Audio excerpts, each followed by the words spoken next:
प्रक्रियेद्वारे आम्ही भारतीय कम्युनिस्ट पक्षातर्फे स्मार्ट मीटर आणि वीज दर वाढीच्या विरोधात प्रत्येक महिन्याच्या पहिल्या बुधवारी सकाळी 10 वाजता जुबली पार्कच्या कार्यालयासमोर निदर्शनं करायला येत असतो। त्याप्रमाणे आज या ठिकाणी जमलेलो आहोत। आमच्या आंदोलनाचा परिणाम काय झाला हे अनेक जण विचारतात। आमच्या आंदोलनाचा परिणाम हा झाला की आता लोकांना स्मार्ट मीटर काय चीज आहे हे कळायला लागलेलं आहे। लोक विरोध करायला लागलेले आहेत आणि बऱ्याच ठिकाणी आता स्मार्ट मीटर लावायला आलेले जे काही ठेकेदार आहेत त्यांना हकलून लावू लागलेले आहेत। परंतु आमचं आंदोलन यासाठी सुरू आहे कारण ज्यांच्याकडे गुपचूप आणि जबरदस्ती स्मार्ट मीटर लावलेलं आहे ते काढून घ्या, या मागणीसाठी आम्ही सतत येत आहोत। मुख्यमंत्री म्हणतात की स्मार्ट मीटरवर आम्ही बंदी आणलेली आहे। मग तुम्ही बंदी आणलेली आहे तर काय तिकडून पाकिस्तानमधून आतंकवादी येऊ लागलेले आहेत का स्मार्ट मीटर लावायला? जसे पहलगामला आले आणि माणसं मारून पळून गेले तसे स्मार्ट मीटर लावून पळून जातात का?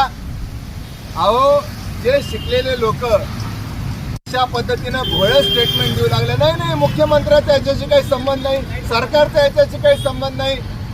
आमच्याकडं या कॉन्ट्रॅक्टरला याच सरकारने दिलेल्या ठेक्याची प्रत आहे।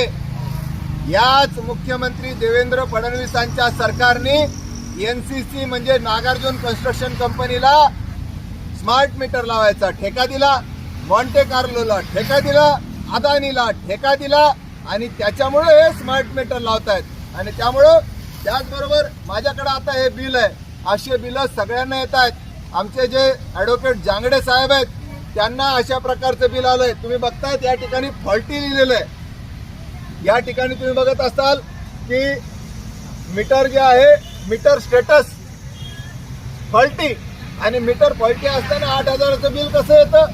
यांना पूर्वी 1200 रुपयाचं बिल येत होतं, आता हे 8,000 रुपयाचं बिल होऊ लागलेलं आहे। ही फक्त यांचीच कहाणी नाही आहे, ही अनेकांची कहाणी आहे। कोणाला 12,000, कोणाला 50,000 अशा प्रकारची बिलं येतात। स्मार्ट मीटर काही आण्याची सुरुवात आहे।